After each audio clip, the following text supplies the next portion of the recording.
this summer's racial reckoning that followed the death of George Floyd. So I'd like to ask you how that, again, has impacted your staff and coverage. And I know that you have spoken on this previously, but the desire on the part of some journalists to comment on this moment in our racial history via Twitter or other social media. Right. Well, let me just first separate the racial justice from social media activity, because I really do think that they're two different subjects. Yes, there are people who want to comment on the protests, but there are people who want to comment on all sorts of things. And to me, that's really it's kind of a separate issue, one that's important, but I don't think that they're not connected as tightly as perhaps the question suggests. On the issue of racial justice, obviously that's a huge story for us. We've put a ton of reporters on the streets, and they found themselves in situations that they had not previously experienced. There are a huge number of security issues because of what was happening on the streets and what continues to happen on the streets, and because it was happening in the midst of a pandemic, which made the risks even greater. It was really important for us to cover the sentiments that were underlying those protests. And then, of course, while the vast majority, the overwhelming majority of those protests have been peaceful, there were outbreaks of violence, and we needed to find out what was behind them. Some of that violence, by the way, originated with law enforcement and with federal troops, and we really wanted to document what happened in those instances.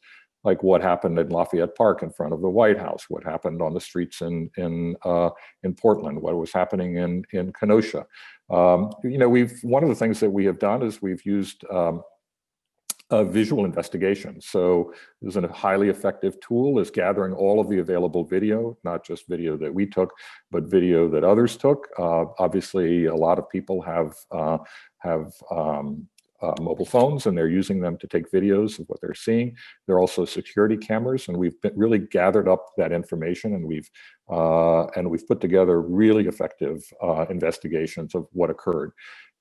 Looking at, as I said, what happened in Lafayette Park, what happened when people were picked up by camouflaged individuals who were traveling around in unmarked vans, by at some of the deadly shootings, for example, in Kenosha and in Portland, trying to reconstruct what actually happened.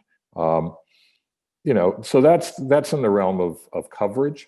But obviously, as you noted in your question, our newsroom's been affected like virtually every other newsroom. Clearly, there was very strong feeling among the staff, journalists of color, but many others as well, that we had just not done enough to diversify our newsroom, particularly in the highest ranks, and perhaps diversify our coverage as well, as to do the kind of coverage that would illuminate the sorts of subjects that were surfacing during these protests. And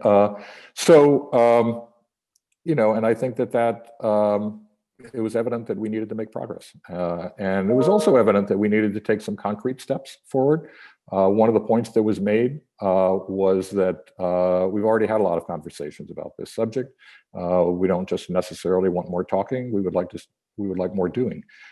So we wanted to respond in a way that was concrete, that was tangible, that was immediately meaningful.